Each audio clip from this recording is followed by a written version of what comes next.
the leaders of the Reform Judaism movement did that same thing. They became apologists to the Nazis. They kissed the Nazis' ass, and they sent frummy Jews, Torah-observant Jews, to the camps to keep themselves alive. So ask me what I think of Reform Judaism. Go ahead, I dare you to. What do you think of Reform Judaism? I think it's evil. I think it's probably more evil than Christianity. Whoa, that's evil. I mean, for a Jew to follow. Oh, right. For a Jew to follow. No, Right. not that a non-Jew following Christianity I have no problem with. I'm talking about for a Jew to follow Reform Judaism is sickening to me. Because if they really understood that what the history of Reform, and that if they had been alive, if that Jew had been alive in the times of Hitler, that Reform movement, that Reform temple would have turned you over to the Nazis. Whereas the Christian church down the street would have protected you. On what basis do you say that Reform Jews turned religious Jews over to the Nazis? Oh, that's a historical fact. Do you remember any details? I have to look it up. Next week. Okay. Yeah, that'll be my homework. I'll find it for you. So, are you a Zionist? No, not at all. Why not? God forbid. What is it? What is a Zionist, and why aren't you one? Oh, okay. I don't mind talking about that. Okay, we're going all over the book today, huh? That's cool. God forbid to be a Zionist. Here's the problem with Zionism, and I'm not talking about politics, right? It's not like like these Arab, these anti-Jew people, like, oh, Zionism, send them whatever. You know what I mean? Mine are Torah religious reasons. Zionism goes against the Torah. Every single major rabbi, all the Torah leaders in the pre-1948, before that they made the state of Israel, every single one of them was against the creation of a state of Israel. That's enough right there.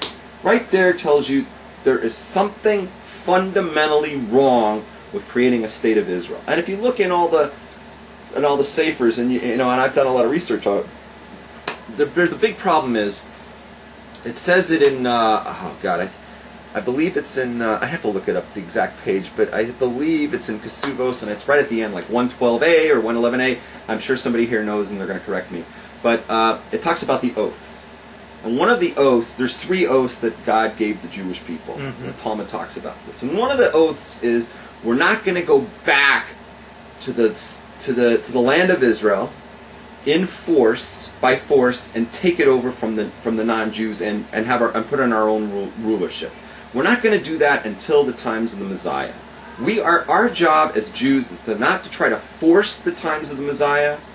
We're not here to try to make it happen faster. God will give us the Mashiach. God will give us the Messiah when He's ready for it. When He believes we're ready for it. Whatever. Our job is just to worry about doing Torah and mitzvahs. Leave the rest of that stuff to Him. It's not for us to think about the Messiah every day. That's for God to worry about. What am I doing wrong? No, you're doing great. Okay.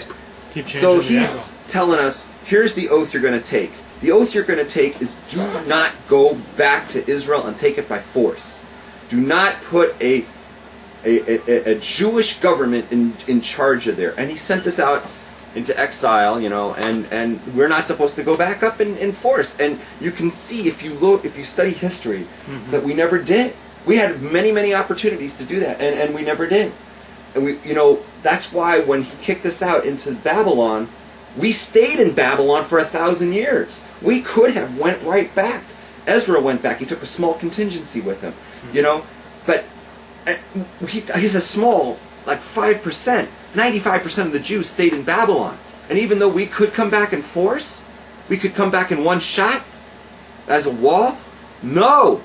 All the Rabbanim, all of our rabbis and our Torah leaders said, no, we will not go back to the land of Israel until the Messiah comes. And that applies today, 2,000 years later, or more than that, 2,500 years later, we are still waiting for the Messiah.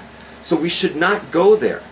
So if you're going to ask me, are you against Zionism? Yes, I'm against it. I'm against that they should have never created the state of Israel. That goes against Judaism. And what makes me really sad is that there's some people out there, there's some rabbis who are apologists for this whole thing, and they try to say, Zionism, it's not so bad, and it's really sickening, and I don't even like to listen to it. But but there are no major gedolim, I want to say major league rabbis who would ever come out and say that Torah has room for Zionism, because they were never created to be compatible with each other. And you know what? When you try to make them coexist, you either do extreme damage to one, the other, or both. Go ahead. But doesn't the Holocaust show that the Jews need their own state so that we Jews can stay alive? Yes. But does it have to be in the land of Israel? Where would you suggest? I was happy when Ben Gurion was talking about putting it in Uganda or someplace. Uganda. I think that would have solved all the problems. Okay. So how are you in the Torah Carta? I'm not. I don't. Well, wait. What do you mean? How am I on it? Do I belong to it? How do you feel about the Natura Carta? It's a State Department recognized terrorist group. I don't want to go on the. I don't want to go on the. I don't want to be on the list when I get on an airplane. You know. I understand Natura Carta. I get it. I know what they're about. A lot of people have a bad. They've been very badly portrayed and mischaracterized in the media. So I could try to clarify some of that. The Torah Carta is of the belief, they're much stronger than me. I want to just say, I'm not anti-Zionism. Mm-hmm. I am non-Zionist. Mm-hmm. I'm against the original, from a Torah perspective, the creation of the State of Israel. But my attitude today is I follow kind of the shita that most, what you would call Haredim follow today is look. Yeah. It's just like any. It's a fact. Like any other state. Exactly. It's a state. It's not a Torah state. It's not a Torah state. It's a secular state. It's an anti-Torah state. So we might as well get some funding for our schools so that we can sustain our Torah. Right. So it's like, let's make friends with it, and whatever. Okay, that's what's called a non-Zionist, and that's like what I basically follow. Now. That's different than a Zionist, because a real Zionist today will put on a blue and white yarmulke and tell everybody that we have to move, and somehow I'm better as a Jew by moving to the State of Israel. Right. And that's my religious duty. That's poppycock. That's not Judaism. Religious Zionism is fine. It's not Judaism. As long as I keep that word Judaism out of that. Now, what are we talking about? The Torah Carta is what we call anti-Zionist. They have their... let me tell you, they have their quotes. They have their sources, and they firmly believe that the Messiah cannot come so long as the State of Israel is intact. They believe 100% that the worst thing that's happening, and why God is punishing the Jews in so many ways today, and why we're going through so much service as a Jewish people, is because the State of Israel exists. They blame everything on the State of Israel. When they get up in the morning and they can't get out of bed, it's the fault of the State of Israel. I mean, these people are just absolutely fanatic, right? They have a bad Shabbos, they blame it on Israel, right?